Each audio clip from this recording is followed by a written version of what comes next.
Έτοιμοι για το υπερατλαντικό ταξίδι τους είναι οι 3 Έλληνες ναυτικοί που θα διανύσουν 3.500 ναυτικά μίλια με φουσκωτό σκάφος για να φτάσουν στις Αζόρες.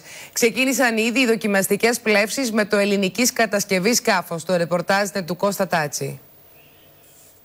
Δοκιμαστικές πλεύσεις με το υπερσύγχρονο φουσκωτό του σκάφος που θα τους οδηγήσει στις Αζόρες ξεκίνησαν οι 3 θαλασσοπόροι που θα διανύσουν 3.500 ναυτικά μίλια προκειμένου να βρεθούν στο νησί του Ατλαντικού. Το σκάφος είναι προετοιμασμένο κυρίως για να αντιμετωπίσει τις δύσκολες συνθήκες και σίγουρα να αντιμετωπίσει οτιδήποτε απρόοπτο μπορεί να συμβεί. Η ποιότητά του καταρχήν είναι εξαιρετική, έχουμε ένα εξαιρετικά αξιόπουλο σκάφος και πέρα από αυτά ο σχεδιασμός της γάστρα του είναι τέτοιος ο οποίος θα μας επιτρέψει να κάνουμε το μεγάλο πέρασμα στον Ατλαντικό, γιατί είναι από τις πιο οικονομικές γάστρες και αυτό βέβαια είναι λόγω σχεδιασμού και από τις πιο γρήγορες, όχι μόνο στην Ελλάδα και σίγουρα σε όλη την Ευρώπη.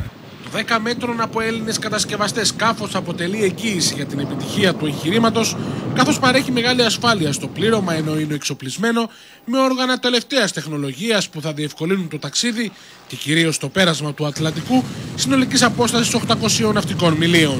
Οι Έλληνες όσον αφορά την κατασκευή σκαφών από τους αρχαιοτά τους χρόνους πρωτοπορούσαν. Ακόμη και τώρα όσον αφορά την σύγχρονη κατασκευή φουσκωτών σκαφών, ακόμη πρωτοπορούμε. Και φτιάχνουμε πολύ δυνατά σκάφη, το οποίο αυτό είναι ένα μήνυμα το οποίο θα πρέπει να περάσει στους ξένους. Έχουμε εξοπλίσει το συγκεκριμένο σκάφος με τελευταίας τεχνολογίας ραντάρ, το λεγόμενο 3G, το οποίο βοηθάει στον εντοπισμό αντικειμένων που δεν μπορούν τα κλασικά ραντάρ.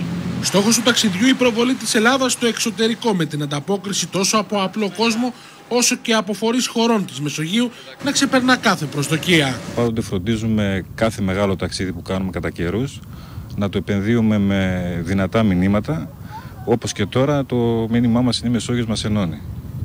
Όπως έχουμε ξαναπεί και βέβαια μέσα από όλο αυτό το εγχείρημα θέλουμε να προβάλλουμε όσο μπορούμε τη χώρα μας. Η περιπέτεια ξεκινά στις 23 Ιουλίου από τη Θεσσαλονίκη και σχεδόν ένα μήνα μετά οι σύγχρονοι θαλασσοπόροι αναμένεται να προσεγγίζουν τα παγωμένα αλλά φιλόξενα νερά των νησιών του Ατλαντικού.